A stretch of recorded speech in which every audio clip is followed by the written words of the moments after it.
आज मौसम कितना सुहाना है। लगता है आज बारिश होने वाली है। अरे बारिश से याद आया, क्यों ना कलवा भाई के पास चल के चाय का आनंद लिया जाए।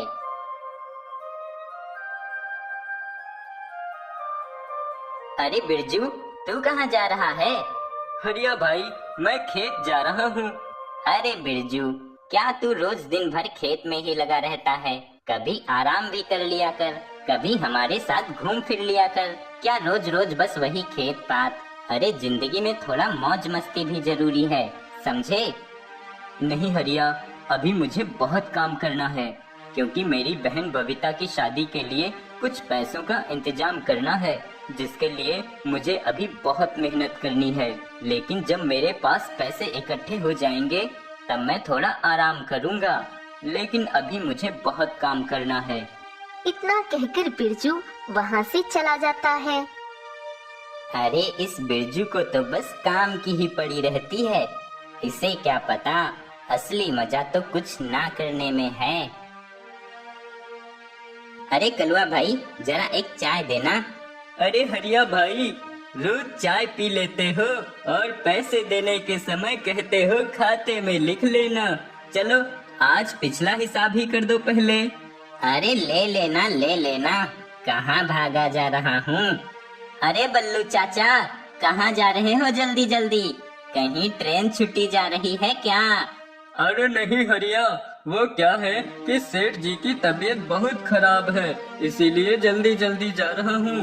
क्या सेठ जी की तबीयत खराब है? चलो तो फिर मैं भी देखता हूँ चल के। सेठ जी, आपको दवाई दे दी है, आप खा लेना, आपकी बेचैनी कम हो जाएगी। नहीं वैद्य जी, मेरी बेचैनी कैसे कम हो सकती है जब तक मेरा वीरू मुझे नहीं मिल जाता। पता नहीं कहाँ होगा मेरा वीरू, कुछ खाया भी होगा कि नहीं ये भी नहीं मालूम।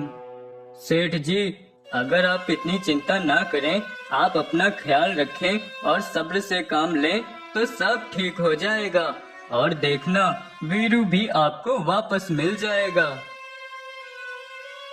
बल्लू चाचा, ये वीरू कौन है? सेठ जी का बेटा है क्या? और वो कहीं खो गया है क्या? नहीं हरिया, वीरू एक घोड़ा है जिसे सेठ जी बहुत प्यार करते हैं, क्योंकि सेठ जी आज जो भी हैं उस घोड़े की वजह से हैं। उस घोड़े से सेठ जी का बहुत लगाव है, इसीलिए सेठ जी उस घोड़े वीरू की याद में बहुत परेशान हो रहे हैं। लेकिन वो घोड़ा चला कहाँ गया? कल रात दो चोर उस वीरू को सेठ जी के घर से चुरा कर ले गए थे, लेकिन सेठ जी के पहलवानों ने उन दोनों चोरों को दौड़ा के पकड़ लिया। लेकिन उन दोनों चोरों को पीटने के चक्कर में उस घोड़े से ध्यान हट गया और वो घोड़ा वीरू न जाने किधर निकल गया। और आज सुबह से सारे पहलवान और सभी नौकरों ने मिलके वीरू को खूब ढूंढा, लेकिन वीरू कहीं नहीं मिला। अगर ये घोड़ा मैं ढूंढ दूं तो सेठ जी से अच्छी रकम निकलवा सकता हूँ उस घोड़े के बदले, क्योंकि ये सेठ उस घोड़े से कुछ ज्यादा ही प्रेम करता है। सेठ जी, आपका वीरू मैं ढूंढ के लाऊंगा, आप बस मुझे 2 से 3 दिन का समय दीजिए, आपका घोड़ा आपके सामने होगा। क्या क्या क्या तुम सच कह रहे हो? तुम अगर मेरे वीरू को मेरे पास वापस लेकर आओगे तो मैं तुम्हें 1 लाख रुपए का इनाम दूंगा। क्या 1 लाख रुपए? तो समझो आपका घोड़ा आपको मिल गया। मैं अभी जाता हूँ उसको ढूंढने, और अब तो उसको लेकर ही वापस आऊंगा। हाँ, मैं तो लखपति बन जाऊंगा, मेरे पास भी होंगे लाखों रुपए।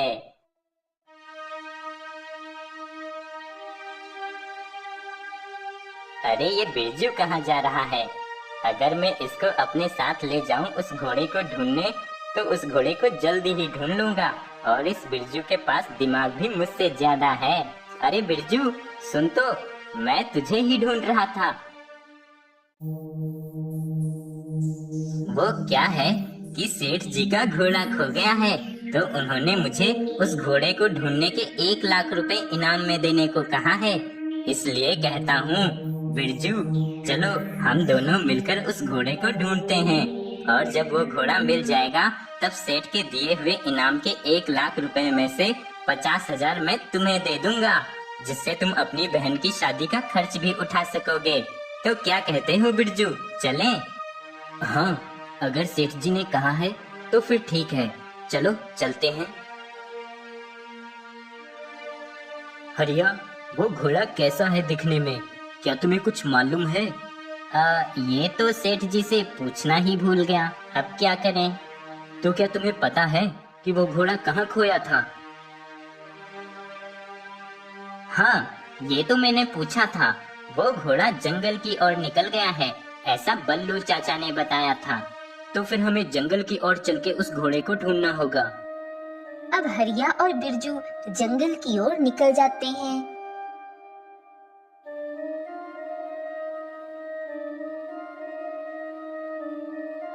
आह, आह, आह, आह। अरे ये क्या? ये तो कोई इंसान की चीख लग रही है। लगता है कोई यहाँ आसपास है जिसे मदद की जरूरत है। हमें देखना होगा। तभी बिरजू उस आवाज की ओर बढ़ने लगता है। आप कौन हैं? और आपको क्या हुआ है? आप क्यों चीख रहे हैं? बताइए, हो सकता है मैं आपकी कुछ मदद कर सकूं। नहीं, अब मेरी मदद कोई नहीं कर सकता।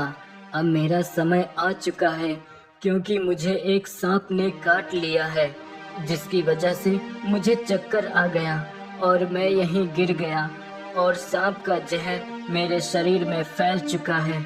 अब मैं बच नहीं पाऊंगा, इसीलिए तुम मेरी बात को ध्यान से सुनो।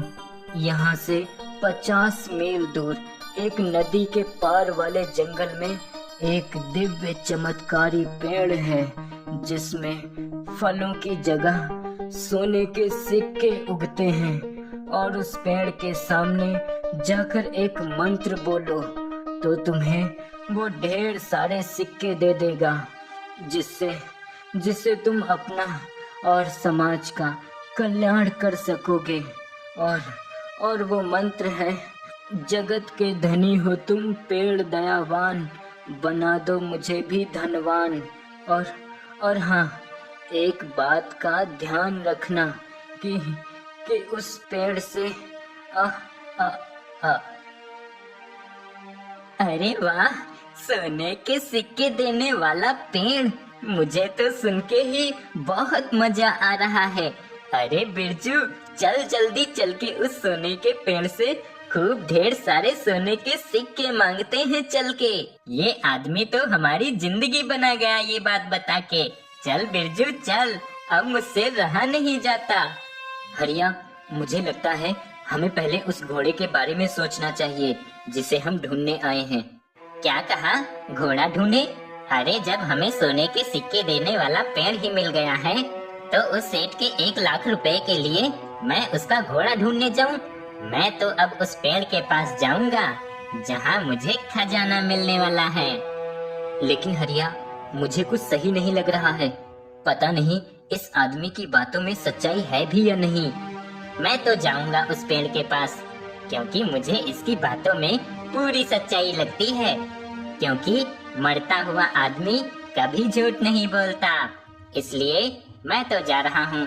तुझे चलना है तो चल, वरना मैं तो जा ही रहा हूँ।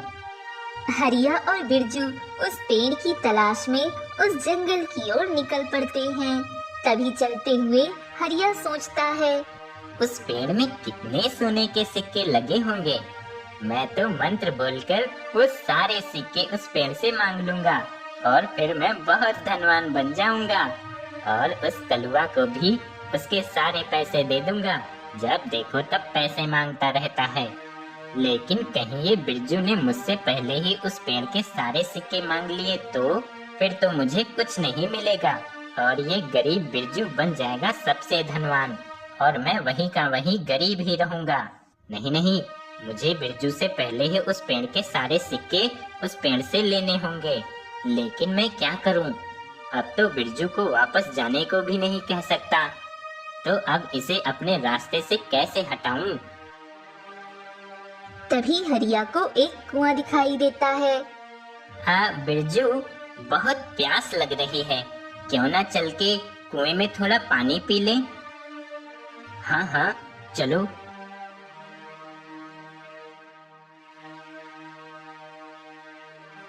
अरे बिरजू, लगता है इस कुएं में तो पानी ही नहीं है।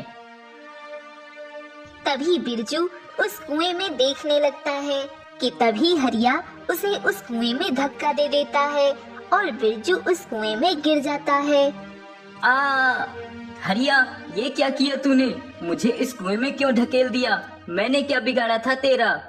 माफ करना मेरे दोस्त, पर तू मुझसे पहले उस जादुई पेड़ के सोने के सिक्के ले लेता तो मैं गरीब का गरीब ही रह जाता, इसलिए मैं ऐसा होने ही नहीं दूंगा। अच्छा, मैं चलता हूँ। हरिया, हरिया, मेरी बात तो सुन, मुझे बाहर निकाल। हरिया, लालच में इतना अंधा मत बन। हरिया। हरिया बिरजू की एक ना सुनता और वह वहाँ से चला जाता है। कोई है? कोई है यहाँ? कोई मुझे इस कुएं से बाहर निकालने में मदद करो। कोई मदद करो। कोई है? कोई है यहाँ?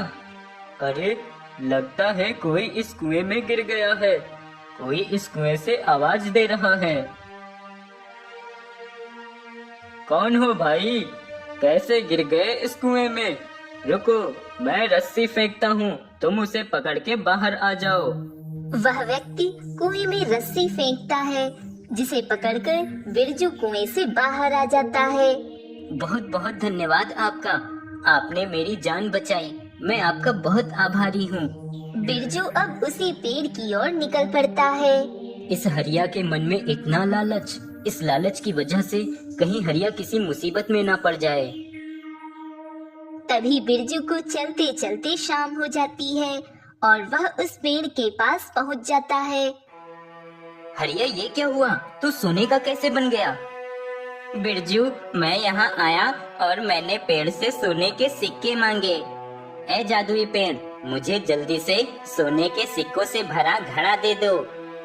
मुझे माफ करना मेरे मित्र, जब तक कोई भी सही मंत्र नहीं बोलेगा तब तक उसे कुछ नहीं मिल सकता।